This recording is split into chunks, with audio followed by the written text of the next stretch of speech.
Now, from CBS 4 News, this is Facing South Florida with Jim DeFede. We're definitely voting. I mean, this is, they voted during the Civil War. We're going to vote. That was Governor Ron DeSantis this past Friday, reconfirming that Florida's primary will go on Tuesday as scheduled, despite the coronavirus pandemic. My next guest is Congresswoman Donna Shalala, who represents Florida's 27th Congressional District. She also served as Health and Human Services Secretary under the Clinton administration. We are going to talk coronavirus, of course, but first we need to talk about some politics here. Congresswoman, we appreciate you coming into the studio this morning. Thank you. I know that you have an announcement to make, so I'll let you go ahead and start with that. Yes, I'm going to vote for Joe Biden. Joe Biden, I know because I've worked with him. I worked with him on gun safety. In the Clinton administration, we banned assault weapons. I've worked with him on health care. I've worked with him, the Violence Against Women Act. Joe Biden has a big heart, but more importantly, he's a steady hand.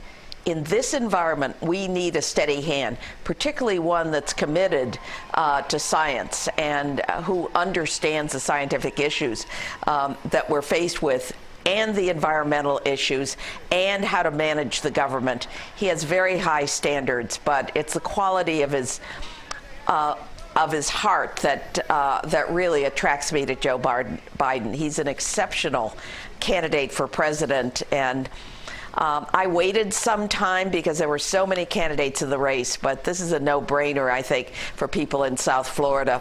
The other candidate, it took him a long time to figure out that Juan Guaido was the legitimate leader of Venezuela, and frankly, his comments on Cuba and the Cuban regime are just unacceptable. Gotcha. You have been very critical of the president's handling of much of this.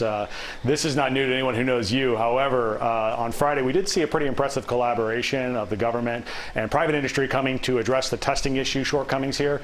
And the House passed a bill, I believe it was late last night, and the Senate is expected to pass this bill dealing with the coronavirus. I would like to know what your thoughts are about what's in this bill and how it's going to help the situation.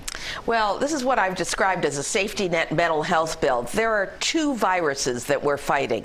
The first one, of course, is the coronavirus. The second is the virus of fear, and fear itself is a virus. And so this bill supports families.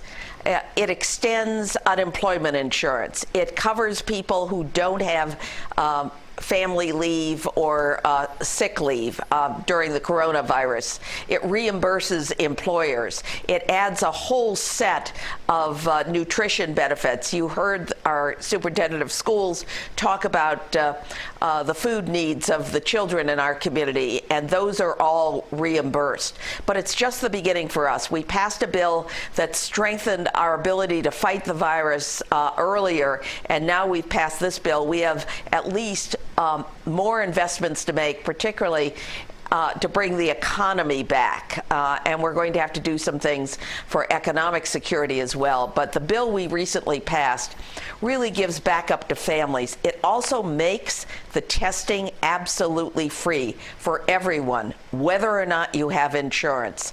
It makes the coronavirus there'll be no co-pays. It'll be absolutely free. That's the testing, but have we addressed the treatment side of this if you do get admitted? We really have, through our community health centers, through the Medicaid program, through the Affordable Care Act in terms of government programs. Everybody else will use their own insurance to do this. But if they don't have insurance, they're going to be covered. We are not going to leave people without health care treatment. The most important thing, though, is to pay attention to the public health people in our community that tell you to wash your hands, about social distancing. We can do this if we all follow the rules of public health. What is not in this bill that needs to be addressed? We talked about some stimulus that you see coming down the pike here. Well, I would have done a couple of things. I introduced a bill for OSHA requirements, basically for safety, to guarantee safety equipment is used for healthcare workers. We'll certainly do that in another bill. I also do believe we have to do some stimulus, whether it's the kind of thing we did in 2008 by sending low and middle income workers a check, whatever it is. In our community, this is devastating in terms of the economy. I represent the port of Miami. There are 150,000 people that work for the cruise industry, the hotels, the restaurants, everybody that's related to people coming in to visit us in our community. So this is really devastating from an economic point of view, not just from a health point of view, and we need to address these things more directly. I'm going to switch here, going back to your years as a Health and Human Services Secretary. The American Hospital Association says we have about 790,000 hospital beds in America. 2/3 of them are already occupied. If these projections are going to hold, that the spread of this virus does take over for a considerable amount of people, that we're looking at 17-to-1 ratios here, 17 patients for each open bed. The math is not adding up here. Obviously, these are just projections, but are we ready for this?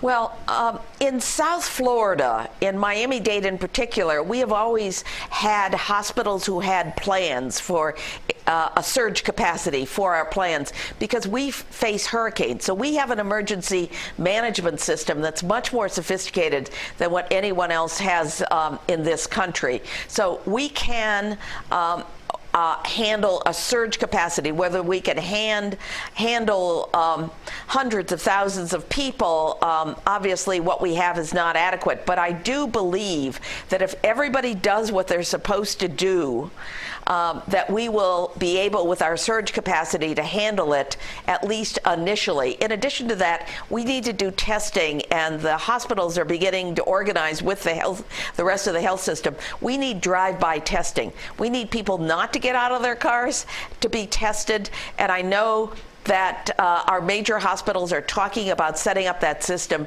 because, frankly, we need to keep people away from emergency rooms, away from hospitals, because those places need to be reserved for the very sick. In addition to that, we have 21 federally qualified health centers in our community that certainly initially can take care of those that don't have insurance or don't have a doctor available to them, and they should be ready to be testing as well, and they're certainly online, and I would urge people that don't have a regular doctor to go there for their testing. But testing on the street, that is with drive-by testing, may be our best solution because people won't have to get out of their cars. Walmart, CVS, Walgreens have already volunteered space in our community, and this is being organized as I speak. Gotcha. Now, we're slow out of the gun. There's no question the administration should be doing this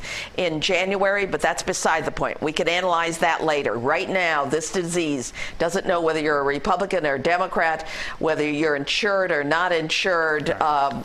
And all of us have to pull together. I have argued that this has to be nonpartisan, that we've got to work together to get this done, and this community is used to that. Congresswoman, overnight, Spain and France shut down essentially everything. Everyone is being instructed to stay home, with the exception of grocery and pharmacy stores. Everything else is closed. You served as Health and Human Services Secretary again here. Based on your experience, do you see us headed to these restrictions like France and Spain? I don't know. I just don't know the answer to that question. What I do know is in Miami-Dade, most people are staying inside and staying in their homes. They're going out to their grocery stores. I was at mine this morning picking up supplies, but in general, most people are staying at home here. But again, if we wash our hands, if we make sure that we're not in very large groups, if we protect our elderly in our nursing homes and in our own homes, I believe that that our community will be a model for the country. Congresswoman, there's a little bit of panic. We have a few seconds here left. There's quite a bit of panic actually starting to show up. I'm starting to call Facebook Corona Book because that's all I have on here is just a feed of everyone sort of panicking about it. How concerned are you about all of this? I am concerned. I'm particularly concerned about the fear. The science we know.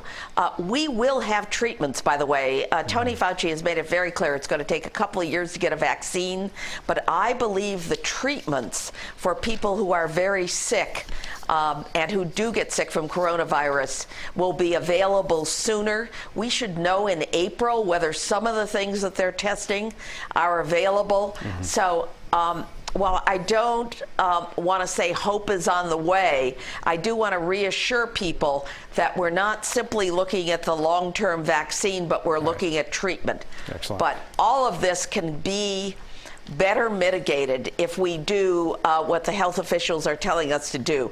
We can look back later on, but I'm not interested in looking back. I'm interested in what we do now in our community, and this is a community that is always pulled together. I'm out of time, but thank you so much for being on, and I'm sure we'll have you back on shortly. We'll be right back after this break.